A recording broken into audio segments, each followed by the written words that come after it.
우리 옆에 분들하고 항상 하이파이브 하면서 인사했는데 오늘 자기 자신을 향해서 한번 축복을 했으면 좋겠습니다. 자, 자기 자신을 한번 쓰다듬으면서 한번 인사합시다. 힘내세요. 잘하고 있습니다. 잘 될 거예요. 예, 느끼시면 안 됩니다. 예, 여러분들 자신에게 고백한 그 고백대로 여러분들도 힘내시고 또 잘하고 있습니다. 그리고 하나님의 은혜로 잠도 잘 될 줄 믿습니다. 우리 옆에 계신 분들하고 하이파이브 하면서 한 번만 인사합시다. 당신에게도요. 네, 우리 옆에 계신 분들한테도 그런 특별한 하나님의 은혜와 축복이 있었으면 좋겠습니다. 한 번만 따라서 봅시다. 눈치가 있어야 살아남는다. 오늘 말씀의 제목이에요. 가만히 보면은 안 되는 인생들은 안 되는 이유가 있고 잘 되는 인생들은 잘 되는 이유가 있습니다. 잘 되는 인생들은 하나님 앞에서도 하나님 눈치를 잘 살피고 주위 사람들의 눈치를 잘 살펴서 눈치껏 바로 행동을 한다라는 이 특징이 있어요.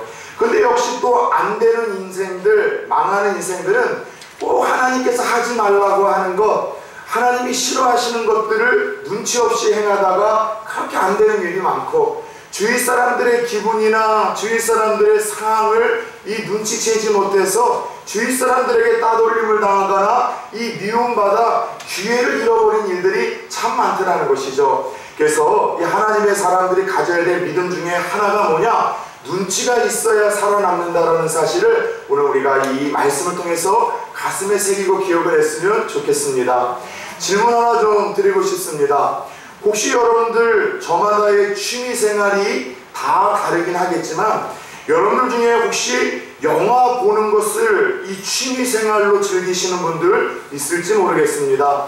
젊은 세대들 같은 경우는 이 영화 보는 것을 상당히 좋아하는데 우리 또 지긋하게 나이 드신 분들이 많은 이 오전 예배에 이 어르신들은 좀 어떨란가 모르겠어요. 여러분 영화 좋아하십니까? 영화 보시는 거 좋아하세요? 예, 그렇다면 여러분들이 좋아하는 영화의 장르는 무엇인가 한번 좀 여쭤보고 싶어요. 뭐 로맨스 영화도 있고 에로 영화도 있고 또 스릴러 영화도 있고 액션 영화, 뭐 코미디 영화, 여러 영화의 종류와 장르가 있지 않습니까? 앞에 서 있는 이동환 목사는 영화 좋아할까요? 안 좋아할까요? 엄청 좋아해요. 그래서 할 일이 없고 긴장이 풀리면은요, 저는 누워서 정말 방바닥과 혼연일체가 되어서 오전 이른 시간부터 밤늦게까지 영화로 시작해서 영화로 끝을 맺을 수 있는 자신감이 있을 정도로 영화를 무지무지 좋아합니다. 그런데 오늘 아주 재미있는 글 하나를 읽었어요. 한 사람이 좋아하는 그 영화의 장르, 그 사람이 어떤 장르의 영화를 좋아하느냐를 살펴보면은 그 사람의 성향과 취향을 들여다볼 수 있다는 이야기를 들었습니다. 그래서 예를 들어 영화를 좋아하되 좀 로맨스 영화를 좋아하는 사람들은 좀 어떤 특징이 있냐? 따뜻한 감성의 소유자들이나 혹은 요즘에 이상적인 사랑에 빠지고 싶어하는 그 욕구가 있는 사람들이 로맨스 영화를 자주 보는 이들의 특징이라고 합니다. 그 외에 판타지 영화가 있죠. 판타지 영화 같은 경우는 이상을 꿈꾸는 사람이거나 요즘 주어진 현실이 불만족스러워서 좀 현실을 도피하고 싶고 현실에서 탈피하고 싶은 사람들이 판타지류의 영화들을 좋아한다고 합니다. 그 외에 때리고 부시고 막 죽이는 액션 같은 영화류는 활동적이거나 요즘 남모르게 스트레스를 많이 받는 사람들이 좋아하는 영화류라고 이야기를 합니다. 그 외에 막 사람 웃기고 배꼽 빠지게 만드는 코미디류의 영화는 좀 단순한 사람, 좋은 말로 한다면은 순수하거나 아니면 요즘에 조금 우울함에 빠져 있는 사람들이 코미디 영화를 찾아 좋아하는 그런 성향이 있다고 합니다. 또 에로 영화 같은 경우는 누가 좋아하냐? 따라서 해봅시다. 변태. 네, 우선 정신과 마음이 온전하지 않은 사람들이 좋아한다고 이야기를 합니다. 그 외에 무언가 스릴러물들, 추리물들 같은 경우는 조금 꼼꼼한 사람들이라든가 혹은 조금 피곤할 수 있는 성향을 가진 사람들이 좋아하는 영화의 장르라 이야기를 합니다. 다시 한번 물어보겠습니다. 여러분은 어떤 장르의 영화를 좋아하고 계십니까? 그런데 요즘 극장가에서 제법 잘 나가고 있는 영화들을 보게 되면요 공통점이 있다는 사실을 알고 있습니까? 요즘 전 세계적으로 혹은 국내에서도 정말 극장가에서 오랫동안 흥행 이 순위에 항상 이렇게 그 안에 들고 이 정말로 잘 나가는 영화들의 특징이 뭐냐? 대부분의 주제가 이 미래나 종말에 대한 소재를 이 주제로 한 영화들이 요즘에 이 대세를 이루고 있고 잘 나가고 있다는 이야기를 들었습니다. 예를 든다면은 도저히 이렇게 치료약이 없는 치명적인 바이러스가 전염되어져서 막 사람들이 좀비가 되어가지고 세상이 멸망을 한다든가, 혹은 외계인이 침공을 해서 지구에 위기가 찾아온다든가, 혹은 끔찍한 지진이나 혹은 끔찍한 태풍이나 이런 자연재해 때문에, 혹은 테러리스트들의 공격이나 컴퓨터의 오작동으로 인해서 전 세계에 이 어떠한 핵전쟁이 일어나서 지구 멸망에 대한, 인류 종말에 대한 미래와 관련된 그런 부류의 영화들이 극장가에서 대세를 이루고 있다고 합니다. 여러분 다 학교를 다니면서 알고 있는 사실 아닙니까? 영화라는 건 뭐예요? 그 시대를 여러분들 어떤 가치관을 가지고 있고 그 시대가 여러분 어떤 관심사를 가지고 있는지에 대해서 그 시대의 가치관과 관심사를 반영하는 문화적 산물이 영화라고 할 수 있어요. 그런데 여러분 오늘날 극장가에서 이런 미래에 대한 종말이나 혹은 어떤 이런 자연재난에 대한 유해 영화들이 대세를 이룬다는 것은 무엇을 의미하고 있습니까? 이것은 우리가 살아가는 이 시대가, 우리가 살고 있는 이 전 시대가 여러분 미래에 대한 두려움과 불안함을 안고 있는 시대라는 것을 표출해주고 있다는 거예요. 오늘 우리가 살아가는 이 시대에 사람들이 두려워하고 있다는 거예요. 불안해하고 있다는 겁니다. 누구보다도 미래에 대한 불투명 때문에 답답해서 여러분들 미래에 대해서 알고 싶은 그 마음이 문화적 산물이라고 할 수 있는 영화로 말미암아 표출되고 있고 반영되고 있다는 의미입니다. 사실 그렇습니다. 시대가 불안하고 사람들의 이 민심이 흉흉할수록 모든 경기가 다 얼어붙습니다. 그럼에도 불구하고 사람이 두려움에 빠지고 민심이 흉흉함에도 불구하고 오히려 더 여러분들 흥황하고 있는, 호황을 누리고 있는 그런 여러분들 업들이 있습니다. 어떤 업이에요? 점집들입니다. 점집. 이 미래가 불투명하고 불안하다 보니까 사람들은 자신의 앞날에 대해서 이야기를 해주는 무속인들을 찾아가거나 그들을 의지하는 경향들이 참 많아요. 그런데 무속인들 중에도 정말 그들이 여러분 접신하고 있는 그 귀신의 능력으로 이 예언을 하거나 신비한 여러분 점을 쳐주는 사람들도 있지만, 대부분의 여러분 한국 안에 있는 이 점쟁이들 중에도 80~90%가 다 가짜라고 합니다. 짝퉁이라고 합니다. 그런데 이 사람들이 그 불안해하고 답답해하는 그 심리를 교묘하게 이용하는 이 점쟁이들에게 홀려서 이 재산 다 빼앗기고 여러분 삶을 낭비하는 경우들이 얼마나 많은지 모르겠어요. 점쟁이들을 찾아가면은 사람을 심리적으로 여러분 꿰는 방법이 항상 어떤 여러분 공식이 있다고 합니다. 이런 이야기를 던진다는 거예요. 얼굴을 보니까 귀가 얇은 것 같아. 처음에는 사람 말을 듣지 않고 믿지 않지만 뒤돌아서면은 다른 사람의 이야기를 듣고 있는 자신을 발견할 때가 많아. 뭐 이런 얘기를 하면은 정말 그렇다고 고개를 끄덕인다는 거예요. 그러면서 갑자기 이런 말을 딱 고개를 끄덕일 때 툭 던진다는 거예요. 관상을 보니까 예전에 죽을 고비를 한번 넘겼었군. 그래서 깜짝 놀라서 살면서 죽을 고비 안 넘긴 인생이 어디 있겠습니까? 그래서 지가 얘기를 해요. 옛날에 진짜 이렇게 죽을 뻔했다고 얘기를 하면은 딱 이렇게 또 이야기를 한다는 거예요. 한두 가지가 아닌데 그러면은 또 이제 거기서 정말로 신령하다고, 정말로 여러분이 쪽집게 같다라고 자기가 이제 빠져들 때 이런 얘기를 한다고 합니다. 여성들이 대부분 점집들을 많이 오는데 남자 문제로 왔구만.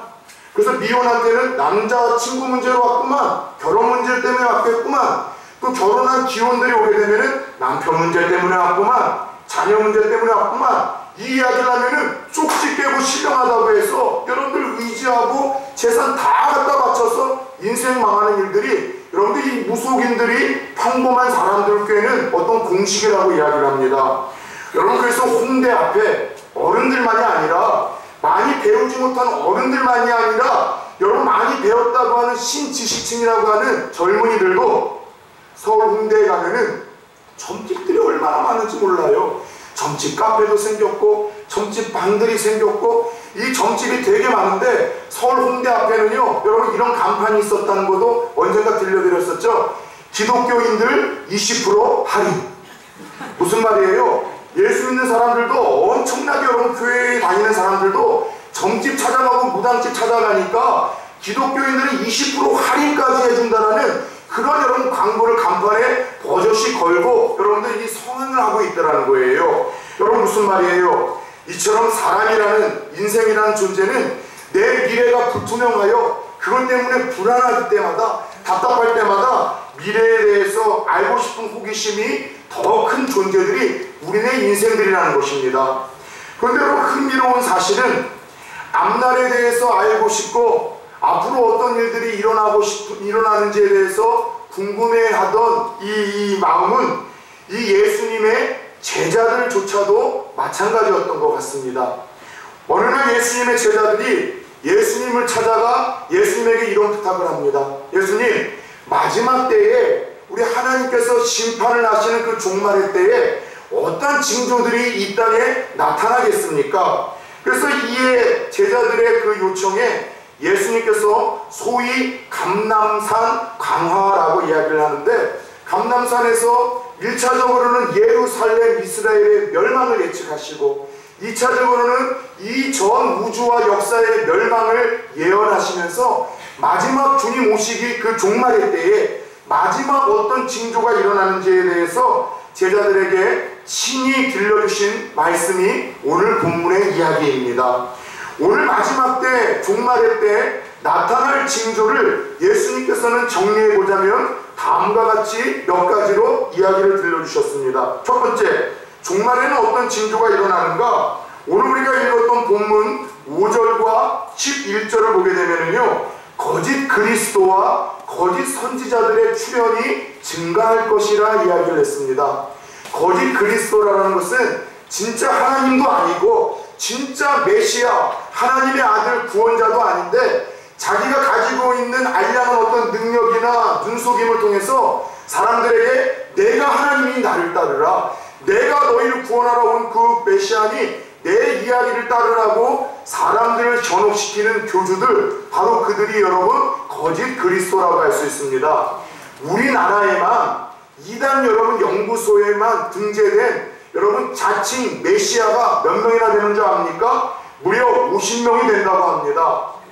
여러분이 놀라야 할 때 안 놀라면 제가 놀란다고 그렇게도 말씀을 드렸는데, 자칭 우리나라에 내가 하나님이 나를 믿어야 구원을 받는다, 내가 다시 온다고 약속한 그 메시아라고 사기를 치면서 사람들을 전혹시키는 자칭 메시아 그리스도가 우리나라에만, 준비하십시오, 몇 명이나 되는 줄 아세요? 무려, 놀라지 마십시오, 50명이나 된다는 사실을 알고 있습니까 여러분?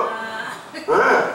이단 연구소에만 등재된 인원이 그렇다면 저 산골짜기에서 작은 기도원 하나 챙겨서 사람들 전혹시키는 이 사자들까지 여러분 치자면은 수도 없는 수가 여러분 우리나라에 거짓 그리스도로 일어서고 있다는 거예요. 또 하나, 거짓 그리스도와 함께 어떤 출현이 증가한다고요? 거짓 선지자들. 이들이 누군가 하면은요, 이단들을 뜻합니다. 이단들.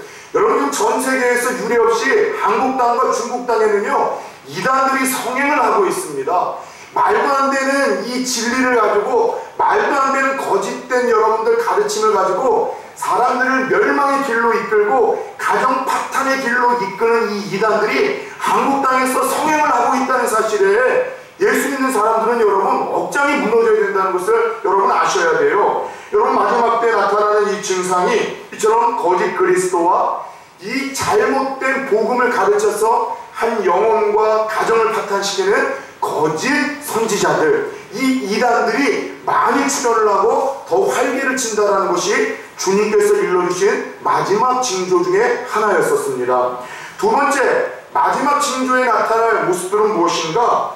오늘 본문 6절에서 7절을 보면은 자연재난과 흉흉한 소문이 계속해서 끊이지 않고 오히려 증가할 것이라 이야기를 하고 있습니다.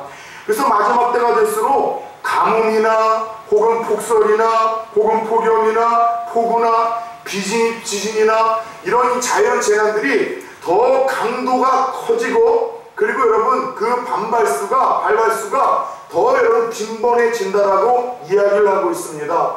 그리고 여기저기에서 이념과 가치관과 종교를 따라서 전쟁에 대한 이 두렵고 흉흉한 소문이 끊임없이 나돌 거라고 주님이 말씀을 하셨어요. 요즘에 여러분 전 세계가 자국 이기주의로 여러분 치닫고 있습니다. 예전에는 서로 동맹을 하고 같이 잘 살아야 되겠다는 생각을 가진 서구 문명들도 이제는 우리가 살아야 된다, 우리나라가 이제는 잘 먹고 잘 살아야 된다고 하면서 여러분 자국 이기주의적인 이상한 분위기가 전 세계적으로 팽배하고 있고, 이것 때문에 민족과 민족에 대한 전쟁의 기운이 점점 더 여러분 크고 풍성해지고 있다는 거 우리가 알고 있지 않습니까? 지금 불의 골이라고 이야기하는 환태평양주의를 통해서 그 지진의 강도와 빈도수가 더 크고 더 강력해진다는 것, 우리가 얼마 전에 경험했었던 경주 지진을 통해서도 우리도 여러분 그것이 먼 나라의 이야기가 아니라 우리에게 닥칠 수 있는 재난이라는 것 우리가 경험하지 않았냐는 것이죠. 여러분 지난 월요일날 8시 반경에 여러분 일어났었던 지진은 온 국민을 충격적으로 빠지게 만들었습니다. 저도 얼마나 놀랐는지 몰라요. 이 5층에서 막 밥을 먹고 있는데 막 흔들리는 거예요. 그래서 지진이, 이것이 이 지진인가, 이거 우리 교회 건물을 어떤 차량이 좀 들이받았는가 이 생각을 했는데 너무 오랫동안 흔들리는 거예요. 같이 밥을 먹던 아이들과 아내들이 다 놀라가지고서 이제 뭐 화장실을 튀어갔고, 저도 놀랐지만은 그래도 이게 마지막 밥일까 싶어서 앉아서 끝까지 밥을 먹었습니다.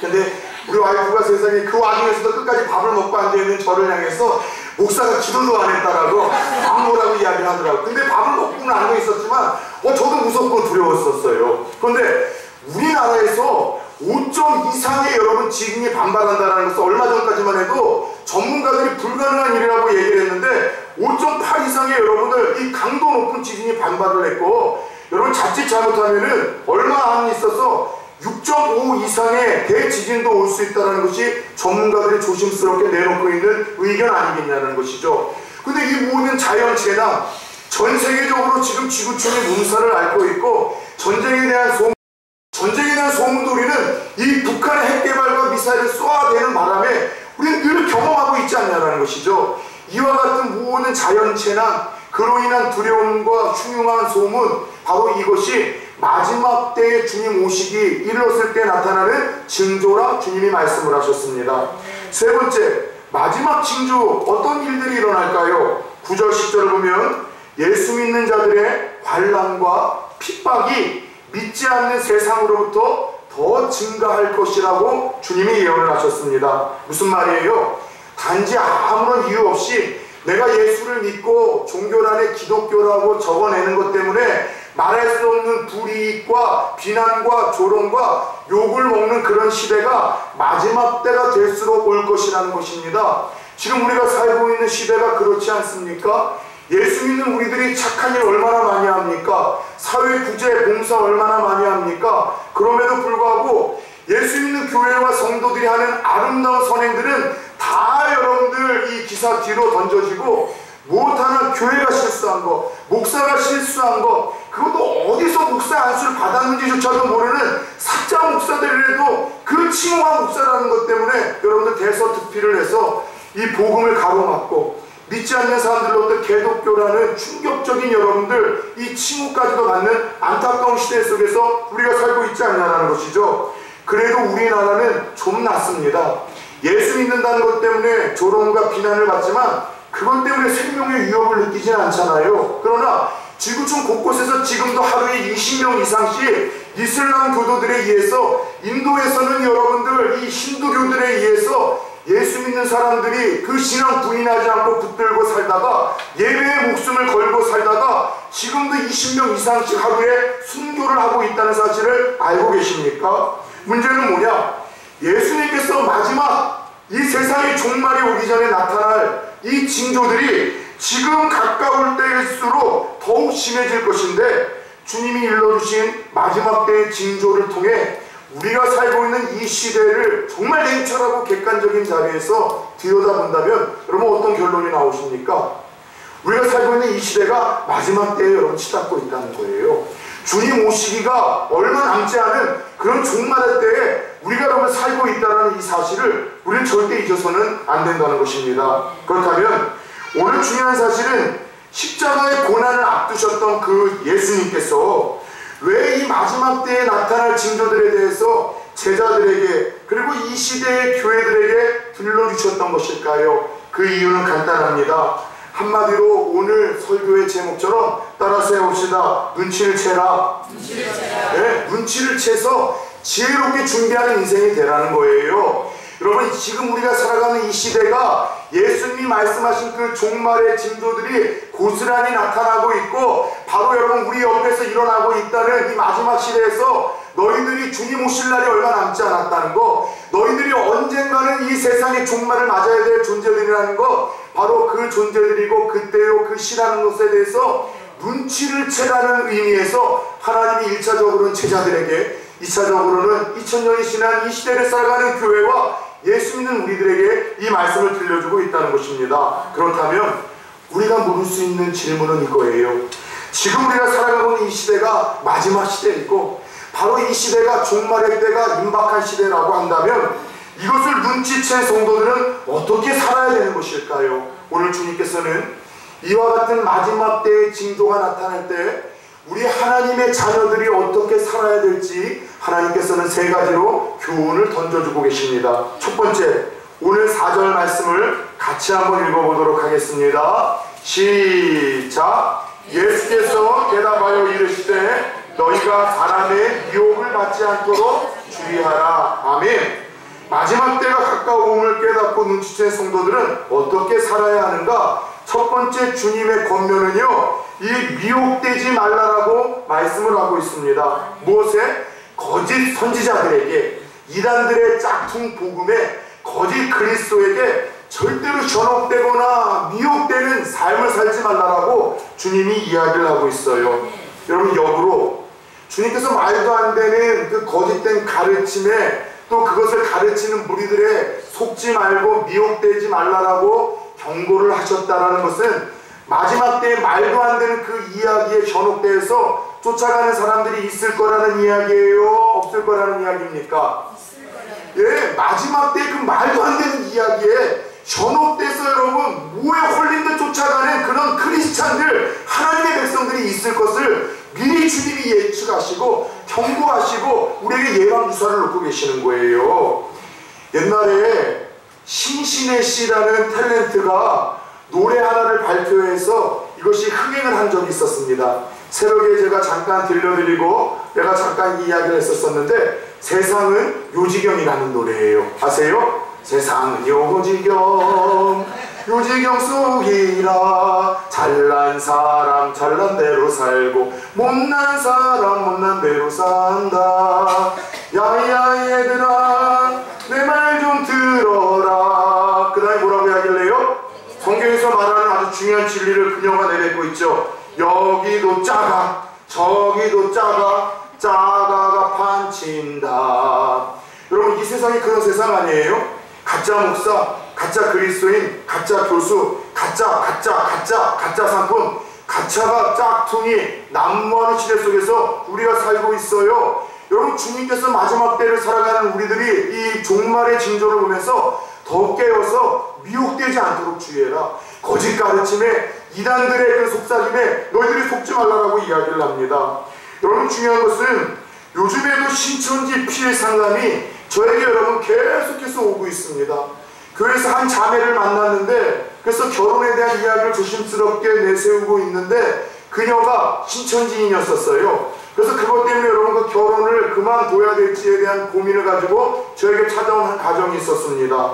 여러분들 요즘에도 또 교묘하게 신천지에 가가지고서 그 성경 공부 그렇게 밖에서 하지 말라고 이야기를 하는데도 그렇게 말을 듣지 않고 밖에서 나가서 성경 공부했다가 뒤늦게 깜짝 놀라가지고서 돌아온 경우가 있어요. 이런 경우는 정말 하나님이 사랑하셔서 보호한 경우이죠.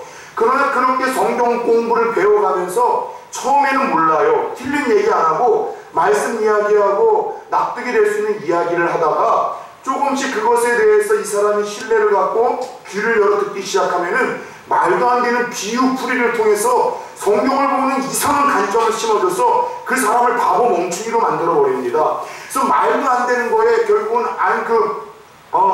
이만희 씨가 결국은 하나님이요 메시아고 이 성령이라는 것에 대해서 말도 안 되는 것에 대해서 여러분들 홀려서 믿는 여러분 그 지경에까지 이르게 되더라는 것이죠. 그런데 흥미로운 것은 하나님의 말씀 성경을 보면은 하나님은 평소 어떠신 분이에요? 사랑이 많으시고 또 그분은 모든 것에 대해서 용납하시고 품어주시는 분이신데, 이 거짓 복음을 전하는 이단들이나 거짓 선지자들에 대해서는 아주 그분은 차가울 정도로 무서운 이 저주를 선포하시는 분이 우리 하나님이십니다. 궁금하지 않아요? 평상시에는 사랑해야 된다고 말씀하신 하나님, 모든 것을 용납하고 기회를 주라고 말씀하신 그 하나님께서 유독 이 거짓 복음을 전하는 거짓 선지자들과 거짓 그리스도를 향해선 저주가 임할 것이라고 강력한 경고의 말씀을 들려주십니다.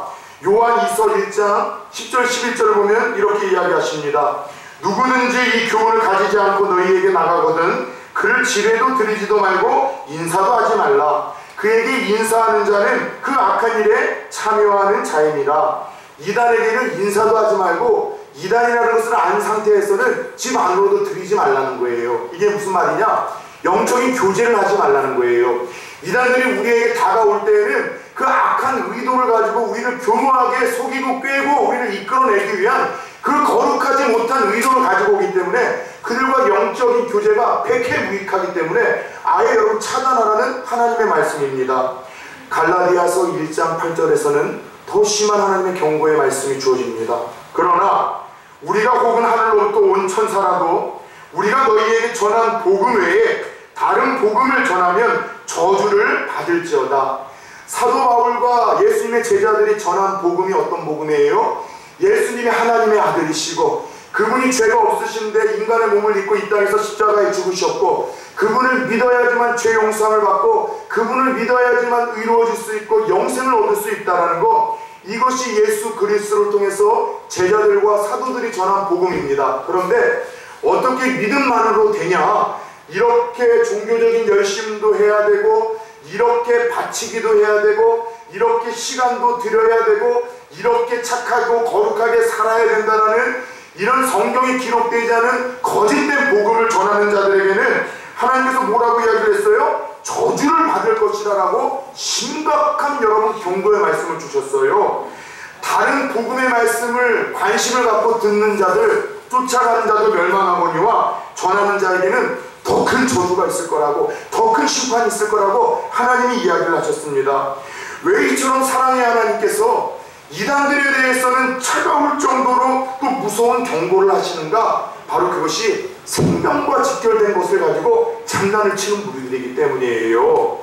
군대에서도 사격장만큼은 구타가 허용될 정도로 군기가 엄청 세다고 했잖아요. 왜요?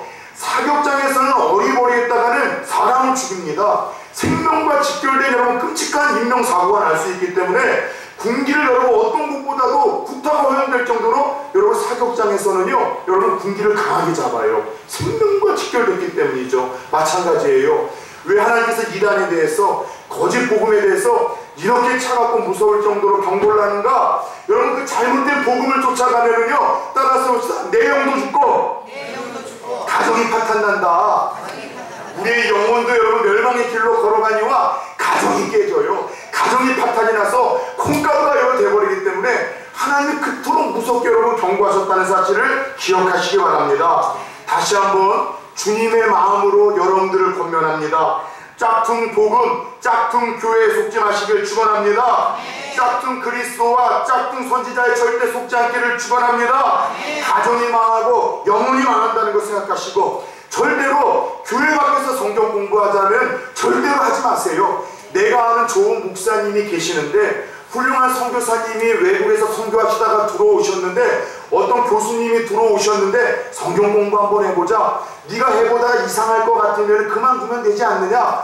달콤한 말로 꼬시면서 교회 밖에서 성경 공부하자고 이야기를 한다면 여러분 수상히 여기십시오. 그리고 여러분 제보하십시오. 교회 밖에서 성경 공부하자라고 여러분 속삭이는 일을 저에게 제보하면은 거금 200원을 여러분들에게 즉시로 하사하도록 하겠습니다. 특별히 여러분들 오늘 나오신 분들은 제가 보니까 정말 건강하신 분들이에요. 제가 오늘 좀 긴장했어요. 왜냐하면 오늘 교회에 안 나오시는 분들 중에 교회 안에 몰래 들어온 추수꾼들이 많아요. 왜냐하면 오늘 4년에 한 번씩 열리는 신천지 체육대회가 서울 잠실에서 여러분 열립니다. 그래서 이거는 전국의 신천지들이 여러분들 버스를 대동해서 다 모이는 장소예요. 그래서 오늘 여러분 여러 이유와 조건으로 인해서 교회 안 나오시는 분들을 평상시 의심했을 때, 주목했을 때 신천지들이 많아요. 그런데 저희 부산 초원교회는 신천지가 여러분 활개를 칠 수가 없습니다. 왜냐하면 다 알아요. 또 목사가 눈이 작아서 여러분 주목하고 있어요. 그래서 우리 교회에서는 신천지가 여러분 이 활동하기에 엄청 신나고 여러분 가슴이 막 조마조마하고 벌렁벌렁 할 거예요. 혹시 신천지에서 오신 분들이 있다면 그래요, 안 그래요? 여러분 한번 해줘보세요. 중요한 것은 여러분 오늘 마지막 때 이 종말의 징조에 나타날 하나님께서 주신 말씀을 기억하고 여러분들 미혹되지 아니하도록 오직 생명 되신 예수 그리스도 그 바른 복음 붙들고 승리할 수 있는 여러분들 되기를 축원합니다. 네. 두 번째, 종말의 징조를 보며 우리가 취해야 되는 믿음의 자세를 오늘 6절 말씀을 보면은 주님께서 이렇게 말씀하십니다. 난리와 난리 소문을 듣겠으나 너희는 삼가 따라 세웁시다. 두려워하지 말라. 네. 종말의 징조를 알려주는 이유는 성도에게 하나님께서 두려움을 주시기 위함이 아니라 소망과 승리를 주시기 위함인 줄 믿으시길 축원합니다. 많은 이들이 마지막 하나 남은 예언 요한계시록의 말씀을 읽을 때마다 두렵고 불안하다라고 얘기하시는 분들이 있는데 요한계시록은 여러분 그런 말씀이 아니에요. 예수 믿는 성도들에게 두렵고 불안한 말씀을 여러분 주신 것이 아니라 위로가 되고 소망이 되고 승리가 되는 말씀을 주신 것이 요한계시록입니다. 예수님께서 다시 오신다는 이 재림 약속도 그리고 다시 오시기에 가까운 마지막 날에 나타날 이 두렵고 불안한 소문들도 여러분들 불신자들에게는 심판의 메시지이지만 예수 믿는 우리들에게는 하나님의 보호하심과 결국 하나님이 주시는 구원과 승리의 여러분 날이라는 것을 우리가 아셔야 된다는 것이죠. 요즘 자꾸 누가 나에게 두려움의 이야기를 들려주고 있습니까? 자꾸 나를 불안하게 만들고 있습니까? 여러분 절대로 그것은 10중 8구 성령의 역사가 아닙니다. 왜요? 성령은 우리를 불안하게 만들고 두렵게 만들고 좌절하게 만드는 영이 아니라 우리를 살리시는 영이요, 위로하시는 영이요, 사회 소망을 주시는 영이 성령 하나님인 줄 믿으시길 축원합니다. 사실 우리가 이 땅을 살아가면서 이런 흉흉한 전쟁에 대한 소문 그리고 이 흉흉한 자연재난을 우리가 경험하면서 두려워할 수밖에 없는 것이 우리의 인생이라는 것은 저도 인정할 수밖에 없어요. 이 세상에 안전지대가 어디 있습니까? 자꾸 이 부산과 경남지방에서 이 지진이 일어나고 흉흉한 소문이 나요. 개미떼가 창궐하더라도 가스냄새가 나더라도 대지진의 전조라든가 해일이 일어난다든가 여러 말도 안 되는 이야기를 들어가면서 부산을 떠나야 되겠다는 우스개 이야기도 저는 들어봤습니다. 그런데 이 세상에 여러분 안전지대가 있겠습니까? 하늘 아래 인간이 정말 안전하다고 발 뻗고서 숨을 쉴 수 있는 공간이 이 땅에 어디 있겠냐는 것이죠. 지난 주 한 주만도 돌아봅시다. 식당에서 그냥 앉아서 밥 먹고 있는데 여러분들 큰 쓰레기차가 식당 안을 그냥 돌진해버려서 다치는 인명피해가 일어났습니다. 그런 일이 일어날 걸 누가 상상을 했겠어요? 밥 먹고 앉아 있었었는데 여러분 성당에서 천주교 성당에서 하나님의 은혜를 달라고 기도하고 앉아 있었었는데 제주도에서 여러분 지금 아주 중국 사람들 때문에 문제가 많아요. 중국 동포가 와가지고 그냥 여러분 묻지마 여러분 그 칼부림 사건으로 인해서 지금 중태에 빠지고 있다는 거 여러분 다 듣고 있지 않습니까? 길을 갔다가 여러분 엉뚱하게 여러분 차가 뒤로 후진해서 채 죽기도 합니다. 산소에 갔다가 벌초하러 갔다가 말벌에 쏘여서 죽었다는 소식을 들었어요. 잔디밭에 앉았다가 뭐 찌찌강신가 이상한 무슨 유행병 그 뇌출혈병으로 죽었다는 얘기도 들었습니다. 여러분들 이번 주말에도 5.8에 여러분 경주에서 일어난 지진을 인해서 우리는 죽음의 위기를 느꼈고 지금 많은 사람들이 그 지진 트라우마 때문에 멀미 증상 때문에 지금 치료를 받고 있다는 이야기도 들었어요. 여러분 한번 물어봅시다. 이럼에도 불구하고 부산 땅만 여러분 벗어나면 안전할 것 같습니까? 아니에요. 하늘 아래에 안전한 지대는 그 어느 곳도 없습니다. 그러나 여러분들 이런 끔찍한 사건, 사고, 자연재난들이 마지막 때일수록 더 심해질 것이지만 그럼에도 불구하고 주님은 우리에게 뭐라고 건면하십니까? 따라 세웁시다. 두려워하지 말라. 두려워할 수밖에 없는 이런 자연재난, 두려워할 수밖에 없는 이 전쟁의 소문, 두려울 수밖에 없는 끔찍한 사고 사건 속에서도 예수 믿고 있는 너희들은 그럼에도 두려워하지 말라고 하나님께서 위로하고 계십니다. 왜요? 우리에게는 믿고 하나님을 의지하는 우리에게는 영원한 안식처와 안전한 피난처가 되시는 하나님이 있기 때문에 너희는 그럼에도 불구하고 세상 사람처럼 두려워하지 말라고 하나님이 말씀하십니다. 그렇습니다. 하늘 아래 우리가 발 뻗고 안전하다고 여길 수 있는 안전지대는 없지만 오직 한 곳이 있다면 우리 주님 품 외에는 안전한 곳이 없는 줄 믿습니다. 주님의 보호하심과 돌보심이 주어지는 그분 안에서만 안전함과 우리의 평안함이 존재합니다. 따라서 우리가 진짜 두려워해야 될 것이 뭔지 아세요? 뜻하지 않는 6.5 이상의 지진이 일어나면 어떻게 할까? 말도 안 되는 불치병이 나에게 오면은 어떻게 할까? 정말로 전쟁이 일어나서 부산에도 핵폭탄이 떨어지면 어떻게 할까? 예, 물론 이것도 두려워해야 되지만 예수 믿는 이들이 정말 두려워하고 예수 믿는 이들이 여러분 잠 못 자야 될 유일한 이유 하나가 있다면 내가 하나님으로부터 멀어지는 것입니다. 내가 영적인 일로부터 관심을 잃어가고 영적인 일에 내가 무뎌지기 시작하는 것입니다. 여러분 경건 생활이 무너지는 것이 두려운 것이고 나의 신앙과 믿음의 열정이 식어가는 것이 내가 두려워져야 될 것이고 결국은 하나님의 사랑과 하나님의 돌보심과 하나님의 보호하심에서 내가 죄가 될 수 있다는 것 이것이 우리가 두려워해야 될 단 하나의 여러분 두려움이라는 사실을 예수 믿는 우리들은 기억해야 될 것이에요. 사랑하는 여러분 마지막 때가 될수록 이런 소문과 이런 흉흉한 이 사건 사고는 더 많이 빈번히 일어날 것이고 더 비로 인해서 우리를 두렵게 만들 것이지만 그럴 때가 될수록 피난처가 되신 하나님을 더욱더 바라보시는 저와 여러분들 되길 축원합니다. 그 하나님의 안전한 품 안에서 영원한 안식과 평안함을 누릴 수 있는 저와 여러분들이 되어지기를 축원합니다. 십자가에서 죽기까지 우리를 사랑하셨던 그 하나님, 내가 세상 끝날까지 너희와 함께 하시겠다고 말씀하신 그 예수님께서, 사랑의 하나님께서 흉흉한 소문과 이 난리 속에서도 우리가 하나님을 믿고 그분을 의지한다면 왜 우리를 도우지 아니하시고 왜 우리를 지키지 아니하시고 왜 우리를 보호하지 아니하시겠냐는 것이죠. 이 하나님을 의지하고 하나님을 신뢰하고 그분 품 안에 거함으로 계속되는 흉흉한 소문과 난리 속에서도 담대함으로 설 수 있는 저와 여러분들 되어지기를 축원합니다. 베드로 오늘 마지막 징조야 재난의 이 소식들이 들려질 때 우리가 취해야 될 믿음의 자세를 오늘 말씀 13절에서 예수님은 들려주고 계십니다. 끝까지 견디는 자는 구원을 얻으리라. 따라서 해봅시다. 끝까지 인내하며 승리하라. 저는 청년들과 오랫동안 함께 해온 그런 목사입니다. 다음 세대를 책임질 청년들을 볼 때마다 제게 생기는 안타까움이 하나 있어요. 그게 뭐냐? 이 시대의 청년들이 근성이 좀 없다는 겁니다. 무슨 말인가 하면은 어떤 일이든 끈기가 없고 인내가 없다는 거예요. 신앙이 죽을 듯 합니다. 좋을 때에는 이렇게 좋아서 방방 뛰다가 조금만 여러분 힘들어지거나 누군가와 불편해지면은 세상 다 잃은 것 마냥 여러분 놓고 살아갑니다. 예배가 죽을 듯 합니다. 어느 날 예배에 여러분 수요 예배 새벽 기도까지도 나오다가 어떤 날하고 여러분 가뭄에 콩나듯 예배에 나오기 시작을 합니다. 봉사와 헌신의 삶이 죽을 듯해요. 쉽게 변하고 기복이 심합니다. 지속성이 없어요.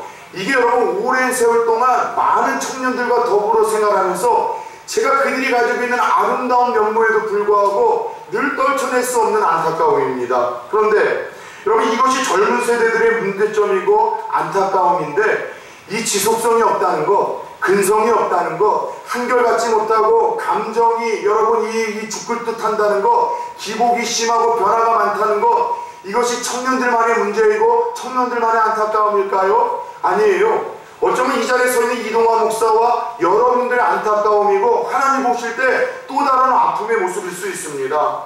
여러분들 시브리서 3장 14절을 보면은 이 모습이 우리의 모습일 수도 있다라는 하나님의 음성을 우리가 듣게 됩니다. 우리가 시작할 때에 확신한 것을 끝까지 견고히 잡고 있으면 그리스도와 함께 참여한 자가 되리라. 우리가 시작한 그 예수, 신앙생활, 예배생활, 경건생활, 봉사와 헌신, 계속해서 지속성을 갖는다는 것이 쉽지 않다는 거예요. 그래서 시작할 때 확신한 그 예배 생활, 믿음 생활, 봉사와 헌신, 우리가 쉽게 포기하거나 내려놓지 않고 감정이 여러분 죽을 듯 하지 아니하고 계속해서 그 이름 붙들고 나가면 그리스도와 함께 참여한 자가 되리라. 우리에게 영생을 주시고 이 땅에서 예수 믿는 자들에게 약속한 그 기가 막힌 은혜를 주시겠다는 약속입니다. 그런 의미에서 따라서 여기서 믿음은 지속성이다. 여러분, 믿음은 지속성이에요. 일관성이에요. 근성입니다. 여러분은 성실성이고 충성됨입니다. 바라기는 여러분 시대에 끊임없는 이 예수 믿는 이들을 향해서 핍박이 있고 반란이 있고 조롱이 있고 불이익과 손해가 있다 할지라도 끝까지 참고 견디는 거룩한 근성을 회복하는 저와 여러분들 되어지길 축원합니다. 교회도 쉽게 옮기지 마세요. 한번 여러분 등록을 하면 이 교회가 내 교회냐고 그 거룩한 책임과 의무를 지면서 하늘나라 가는 그날까지 영원한 동반자가 되었으면 좋겠습니다. 예배에도 거룩한 근성을 가지세요. 기도의 자리에도 한 번, 두 번 기도해보고 응답 없다라고 포기하는 것이 아니라 하나님의 때에 내가 포기하지 않으면 가장 적당한 방법과 적당한 시간을 역사하실 거라는 거룩한 근성, 그 지속성, 일관성을 가지고 여러분 기도의 자리에서 승리하시는 저와 여러분들 되어지기를 축원합니다. 직장에서도 조금 일하다가 힘들다고 여기가 아닌가 봐 하면서 또 다른 곳으로 이직을 꿈꾸는 자들이 아니라 여러분 한 번 하나님께서도 직장을 기도하며 내게 허락하셨다면 여러분 그곳에서 믿음의 뿌리를 깊게 내려서 그 직장에서 그 사람 없으면 안 될 만큼의 큰 영적인 거목이 되어질 수 있기를 예수 그리스도의 이름으로 축원합니다. 이게 믿음이고 이게 여러분 이게 신앙이고 여러분 이것이 참 여러분 시 믿음이라는 것, 성실함이라는 것 우리가 기억하셨으면 좋을 것 같아요. 사랑하는 여러분, 바라기는 이단의 마지막 때 끈질긴 유혹 속에서도 세상에서 들리는 두려움과 또 그리고 불안한 소문에서도 믿지 않는 이들의 핍박과 조롱 속에서도 포기하지 않고 예수의 이름 붙들고 영원히 변하지 않는 하나님의 약속 붙들고 끝까지 참고 견디어 승리하시는 저와 여러분들 다 되어질 수 있기를 예수 그리스도의 이름으로 축원합니다. 하나님,